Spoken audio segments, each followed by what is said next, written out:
David Wilkerson. Por que orar é tão difícil para os cristãos? Há tempos tenho estado perplexo por um problema que persiste na igreja há anos e que me interessa profundamente. Eis o problema. Por que orar é tão difícil para os cristãos? As Escrituras deixam claro que a resposta para tudo em nossa vida é a oração mesclada com a fé. O apóstolo Paulo registra: não andeis ansiosos por coisa alguma, em tudo, porém, sejam conhecidas diante de Deus as vossas petições, pela oração e pela súplica, com ações de graças. Filipenses 4:6. Paulo está nos dizendo: busquem o Senhor em todas as áreas da sua vida e agradeçam-no antecipadamente por lhes ouvir. A ênfase de Paulo é clara: ore sempre em primeiro lugar. Não é para orarmos só em última instância, primeiro ir atrás dos amigos, depois do pastor ou de um conselheiro para acabar finalmente de joelhos. Não, Jesus nos diz: buscai, pois, em primeiro lugar o seu reino e a sua justiça, e todas estas coisas vos serão acrescentadas. Mateus 6,33. Devemos primeiramente ir até o Senhor antes de a qualquer outro. É de partir o coração ler as cartas enviadas para o nosso ministério de multidões de cristãos arrasados. Famílias estão se esfalecendo, casais se divorciando, pessoas que por anos andaram em fidelidade a Cristo estão vivendo em temor e em derrota. Cada uma dessas pessoas tem sido derrotada por algo: pecado, depressão, mundanismo, cobiça. E ano após ano, parece que os seus problemas vêm piorando. No entanto, o que mais me choca em suas cartas é que muito poucos destes cristãos chegam a mencionar a oração. Eles utilizam fitas gravadas, livros, conselheiros, programas de ajuda pelo telefone, todos os tipos de terapias, mas raramente a oração. Vivem todos os dias preocupados, amedrontados, com uma nuvem sobre suas cabeças, porque não possuem uma resposta para os problemas. Por que é tão difícil para os cristãos, durante as buscar a Deus em favor de necessidades desesperadoras? Afinal de contas, a Bíblia sustenta um longo testemunho de que Deus ouve os clamores dos seus filhos e os responde com terno amor. Os olhos do Senhor repousam sobre os justos e os seus ouvidos estão abertos ao seu clamor. Salmo 34:15. Clamam os justos, e o Senhor os escuta e os livra de todas as suas tribulações. Salmo 34:17. E esta é a confiança que temos para com Ele, que se pedirmos alguma coisa segundo a sua vontade, Ele nos ouve, e se sabemos que Ele nos ouve quanto ao que lhe pedimos, estamos certos de que obtemos os pedidos que lhe temos feito. 1 João 5:14-15. Muito pode por sua eficácia a súplica do justo. Tiago 5:16. E tudo quanto pedirdes em oração crendo, recebereis. Mateus 21:22. A oração dos retos é o seu contentamento. Provérbios 15:8. O Senhor atende a oração dos justos. Provérbios 15:29. Atendeu a oração do desamparado e não lhe desdenhou as preces, Salmo 102:17. Ouça a grande vanglória de Davi. No dia em que eu clamei, tu me acudiste e alentaste a força de minha alma. Salmo 138:3. Davi dizia: fiz prova de ti, Deus. Em todas as minhas lutas, eu não busquei a mais ninguém. Procurei unicamente a ti, e me ouvires, respondestes, e deste-me força para a batalha que eu enfrentava. Clamaste na angústia, e te livrei, te respondi. Salmo 81:7. Estas promessas e estes testemunhos constituem uma prova esmagadora do cuidado de Deus, e são tão variadas, profundas e numerosas, que não entendo como qualquer cristão poderia não alcançá-las. Mesmo assim, quando se trata de oração, a Bíblia nos fornece mais do que promessas. Ela também nos previne quanto aos perigos de se negligenciar a oração. Como escaparemos nós se negligenciarmos tão grande salvação? Hebreus 2:3. Em grego, a palavra negligenciarmos aqui significa não nos interessarmos, não levarmos a sério. O contexto deste versículo é uma discussão das coisas relacionadas à nossa salvação, e a oração é obviamente uma delas. Deus está nos perguntando: como você espera escapar da ruína e da devastação nos tempos tenebrosos que se aproximam, se não aprendeu a manter a comunhão comigo em oração? Como você conhecerá e reconhecerá a minha voz naquele dia, se não aprendeu a ouvi-la em seu quarto em secreto? Creio que Deus está profundamente ferido pela negligência da oração por parte do seu povo em nossos dias. Jeremias escreve: acaso se esquece a virgem dos seus adornos ou a noiva do seu cinto? Todavia, o meu povo se esqueceu de mim por dias sem conta. Jeremias 2:32. Eis a minha grande pergunta que simplesmente não consigo entender. Como pode o próprio povo de Deus, que está sob ataque constante do inferno, enfrentando problemas e tentações de todos os lados, passar semanas e semanas sem jamais buscá-lo? E como podem professar que o amam e creem em suas promessas e contudo jamais se achegar ao seu coração? O escritor de Hebreus conclama a aproximar-nos de Deus.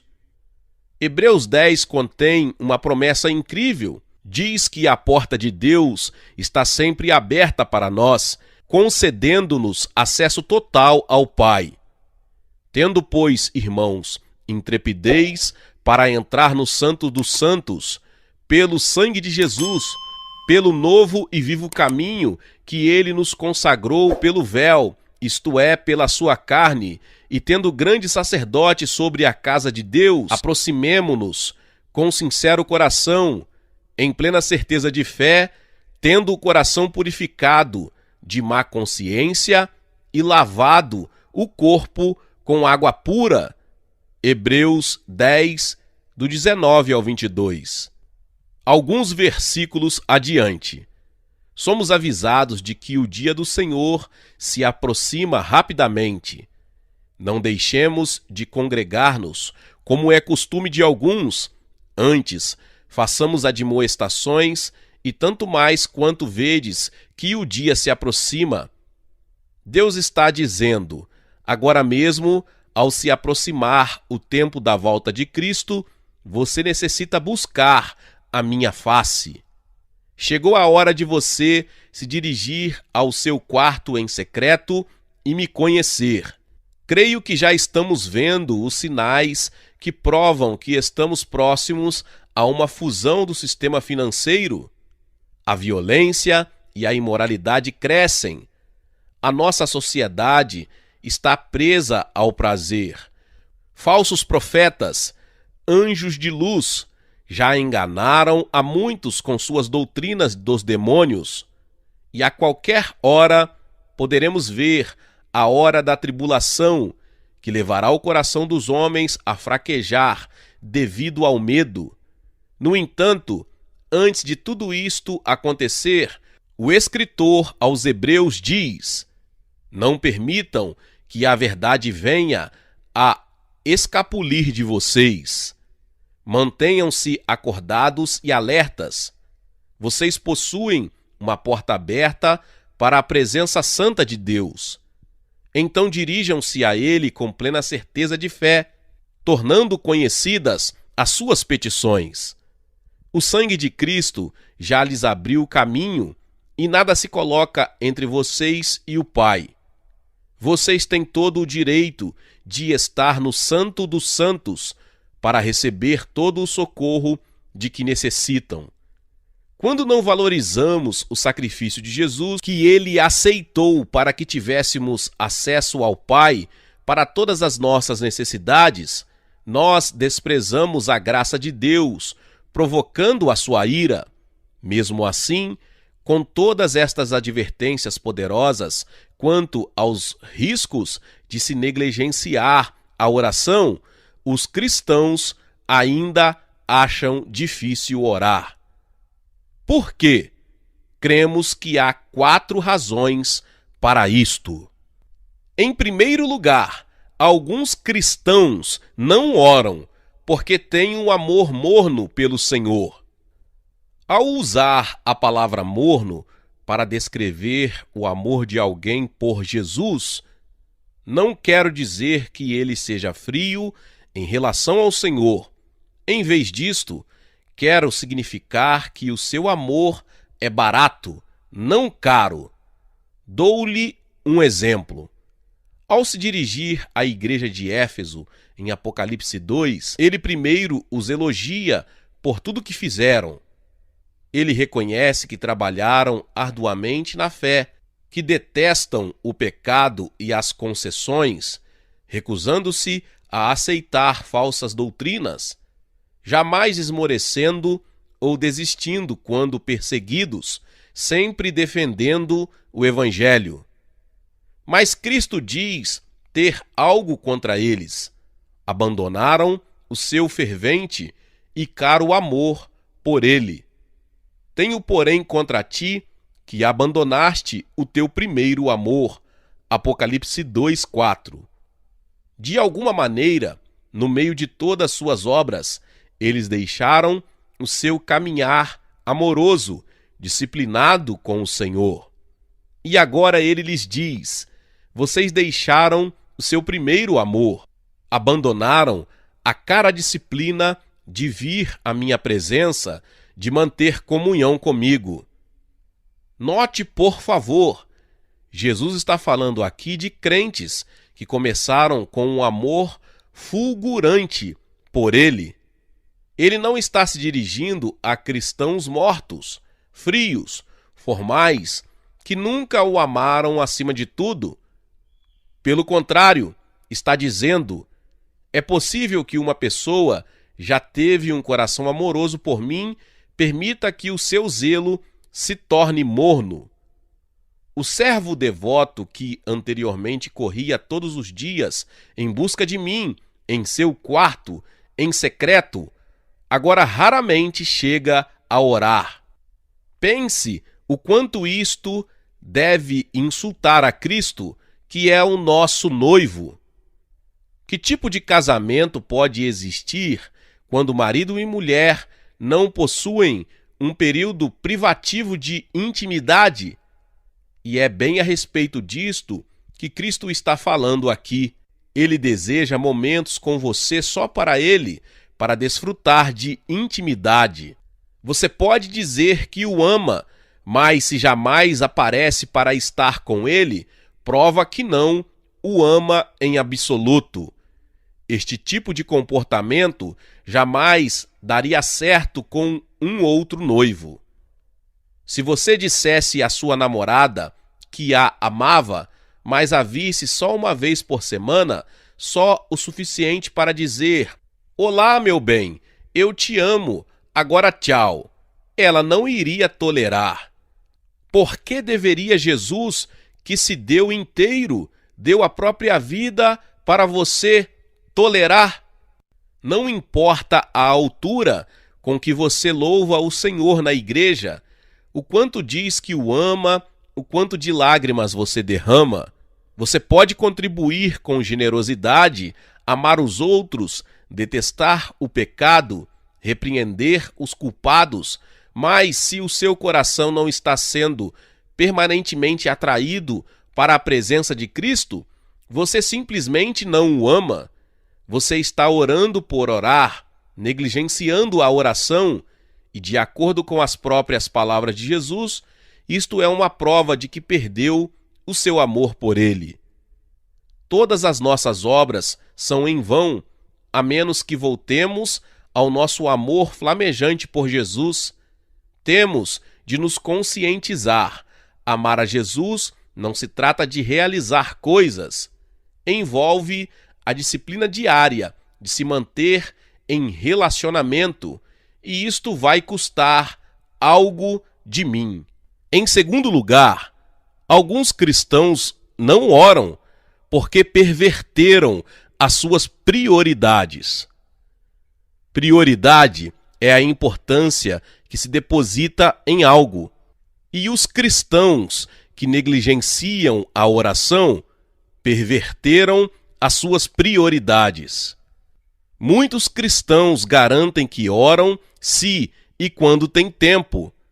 Porém, a cada semana, buscar a Cristo se torna menos importante para eles do que lavar o carro, limpar a casa, visitar os amigos, comer fora, fazer compras, assistir aos esportes.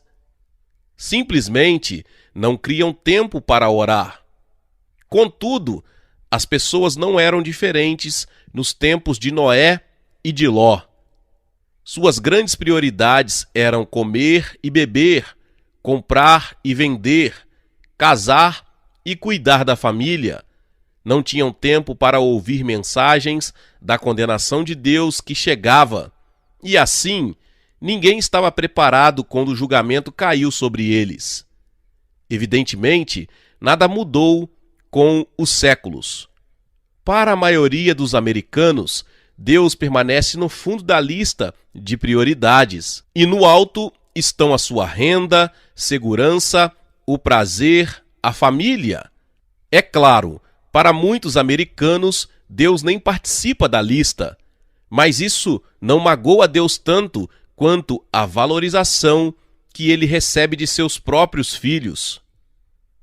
Hoje, milhares de cristãos atravessam o país para receber oração de algum ministro, profeta ou evangelista.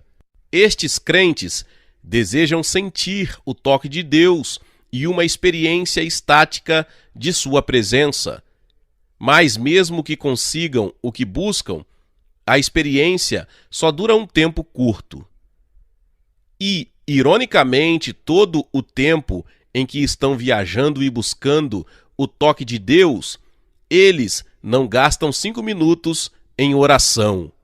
Amado, o Senhor não deseja as suas sobras, aqueles insignificantes pedacinhos de tempo, quando você só tem um instante para mandar ao céu um breve pedido de oração. Isto não é um sacrifício de oração, é uma oferenda capenga, e ela polui o altar dele. O profeta Malaquias escreve: "Quando trazeis animal cego para o sacrificardes, não é isso mal? E quando trazeis o coxo ou o enfermo, não é isso mal? Ora, apresenta-o ao teu governador. Acaso terá ele agrado em ti e te será favorável? Diz o Senhor dos Exércitos." Malaquias 1:8. Malaquias está dizendo: vocês estão trazendo qualquer animal velho da criação para sacrificar na presença de Deus. Porém, estas oferendas são desleixadas, descorteses, de segunda mão. Experimentem dar este tipo de oferta para o seu governador. Ele os lançará fora de sua presença. Deus esperava que o seu povo percorresse o seu rebanho cuidadosamente, examinando um por um dos animais, para escolher o mais perfeito dentre eles para lhe sacrificar. E hoje, igualmente, Deus espera o mesmo de nós. Ele deseja o nosso tempo de qualidade, o tempo sem pressa ou correria, e devemos fazer deste tempo uma prioridade. Uma vez, encontrei-me com um pastor de uma das maiores igrejas dos Estados Unidos. Este homem era um dos ministros mais ocupados que eu já vi. Ele me disse, sem se desculpar, não tenho tempo para orar. Porém, o que ele realmente queria dizer era, não dou nenhuma prioridade para a oração. Ao visitar a sua igreja, não discerni nenhum movimento do Espírito de Deus na congregação. Em verdade, era uma das igrejas mais mortas em que eu já preguei. Mas ainda, como poderia haver alguma vida se os pastores não oravam?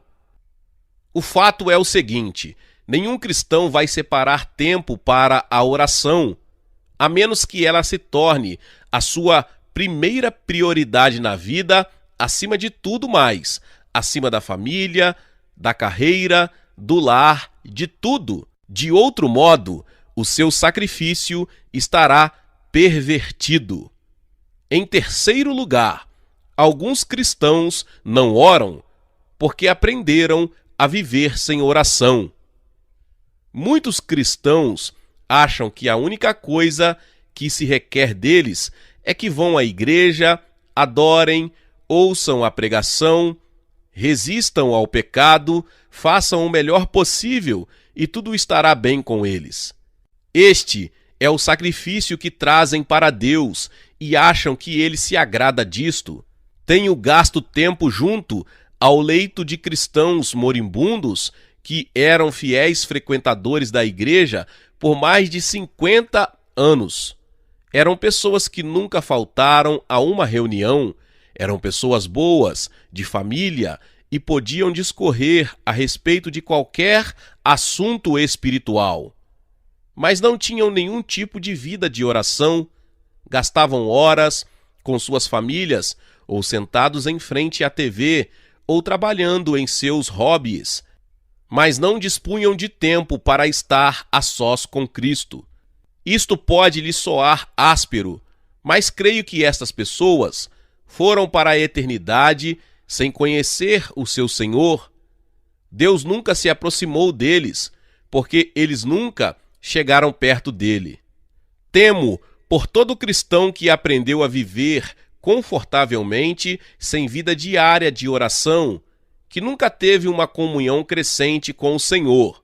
Estes tipos de pessoas acabam estranhas para ele e estarão entre aqueles que Cristo repreende no dia do juízo. Sim, você realizou muitas obras, curou pessoas, realizou milagres, trouxe muitos para o meu reino, mas nunca lhe conheci.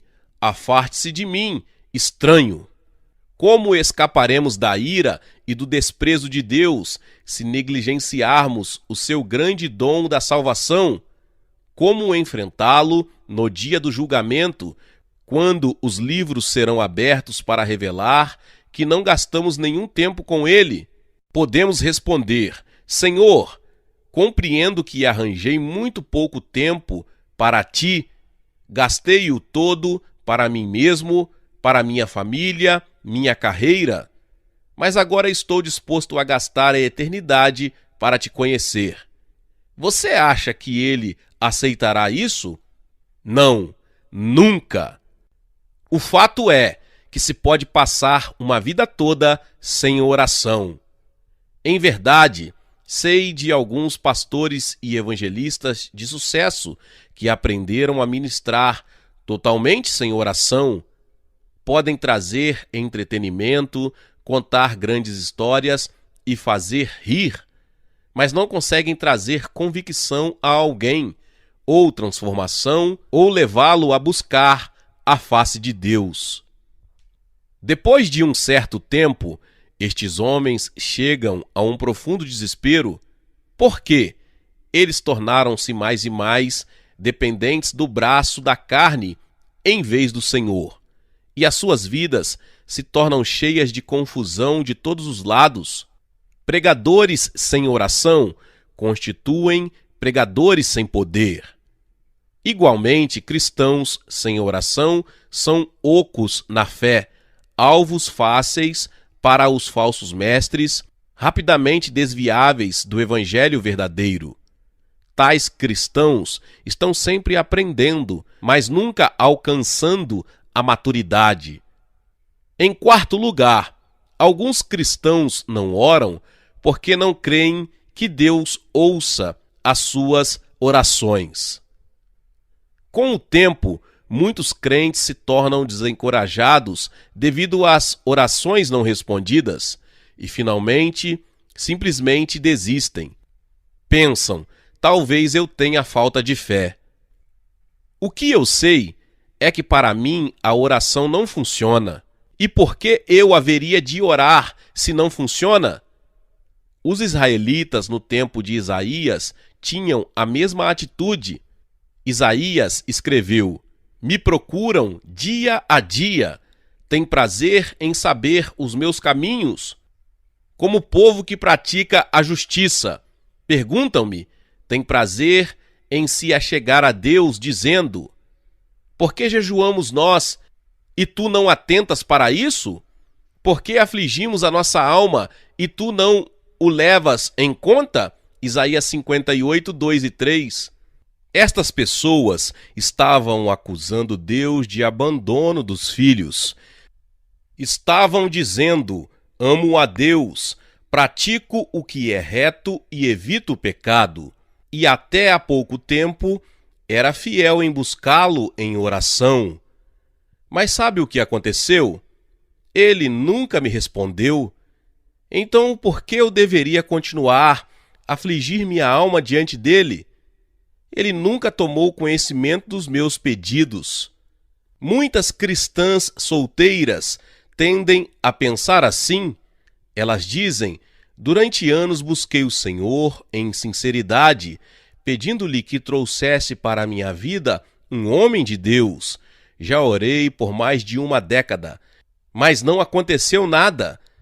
Então, elas próprias tentam fazer com que um casamento aconteça e o desastre segue-se. Recentemente, um pastor me escreveu uma carta alarmante. Irmão Wilkerson, a semana passada fechei as portas da igreja que pastoreei por vários anos.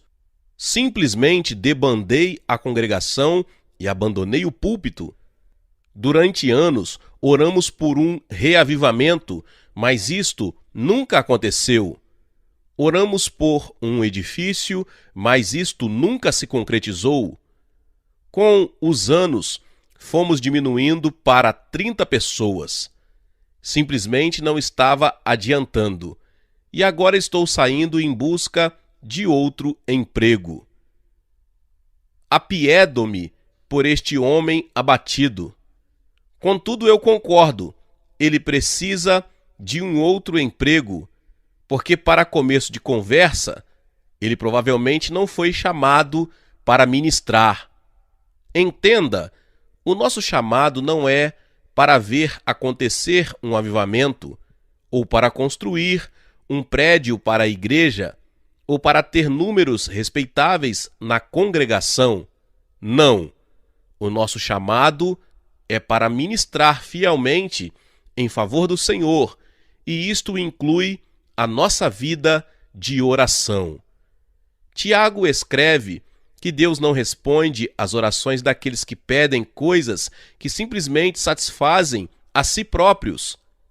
Pedis e não recebeis, porque pedis mal, para esbanjardes em vossos prazeres. Tiago 4:3. Em outras palavras, você não está pedindo a vontade de Deus. Você não está pronto para submeter-se a tudo que ele desejar. Em vez disso, você está tentando ditar-lhe as coisas que satisfarão o seu próprio coração. Não se engane, o nosso Deus é totalmente fiel. Paulo escreve: seja Deus verdadeiro e mentiroso todo homem. Romanos 3:4. Ele está dizendo em essência: não importa se você escuta 1 milhão de vozes clamando, a oração não adianta, Deus não me ouve, que todo homem seja chamado de mentiroso. A palavra de Deus se mantém e Ele é fiel em nos ouvir. Jesus disse: e tudo quanto pedirdes em oração crendo, recebereis. Mateus 21:22. Em poucas palavras, Cristo está dizendo: se você crer verdadeiramente, estará desejoso de esperar e aguardar uma resposta do seu Pai Celestial. E não vai lhe importar quanto tempo vai levar. Você se agarrará à fé, crendo que Ele responderá. Se Deus está atrasando uma oração sua em particular, pode ter certeza de que Ele está testando a sua fé. Ele deseja que você creia nele quando ele aparenta estar em silêncio e lhe testa para ver se você diz: eu desisto. Ele não responde. No final das contas, ele deseja que a sua fé se desenvolva tão pura como o ouro, de maneira que você estará equipado para receber muitas respostas suas e para os outros. Uma vez li a história de uma santa de Deus, uma irmã idosa, muito querida, que havia andado próxima a Jesus por muitos anos. A sua vida de oração era tão intensa que as pessoas de todos os lugares pediam que ela orasse por elas. Um dia, uma amiga lhe escreveu solicitando uma oração e a mulher concordou. Algumas semanas mais tarde, esta mulher piedosa recebeu outra carta desta mesma amiga dizendo: obrigada por ter orado, eu fui curada. Mas a senhora piedosa se convenceu de que havia esquecido de orar. Ela se alegrou de que a sua amiga havia sido curada, mas mesmo assim ficou pensando: Senhor, ela disse que a sua fé era débil, porque o Senhor a curou se eu me esqueci de orar. Deus lhe respondeu: eu a curei porque você me conhece. Você se aproximou tanto de mim que cumpri o desejo específico que você tinha pela sua amiga, mesmo sem a sua oração. Como é grande a tua bondade que reservaste aos que te temem, da qual usas perante os filhos dos homens para com os que em ti se refugiam. Salmo 31:19. Porém, aos que buscam o Senhor, bem nenhum lhes faltará. Salmo 34:10. Vá ao seu lugar secreto com regularidade e busque-o de todo o seu coração. Eis a resposta que você deve dar para restaurar um casamento a favor de membros da família não salvos, para toda necessidade de sua vida. As respostas dele podem vir da noite para o dia. Contudo, Deus fará a obra no tempo dele e da maneira dele. A parte que cabe a você é confiar que ele é fiel em responder, porque você é seu filho amado. Glória a Deus, louvado seja o nome do Senhor. Talvez você chegou aqui pela primeira vez, ouviu esta palavra e ainda não é inscrito aqui no canal. Neste vídeo você está vendo a palavra inscreva-se. Clique em inscreva-se no canal, logo você vai ver um sininho, toque nesse sininho. Depois que você tocar o sininho, você vai ver a palavra todas. Clica também em todas, porque todas as vezes que liberarmos os próximos vídeos, você será notificada em nome de Jesus. Deixe também o seu like e não se esqueça de compartilhar esta palavra com mais pessoas. Meus irmãos e minhas irmãs, nos vemos nos próximos vídeos. Amém.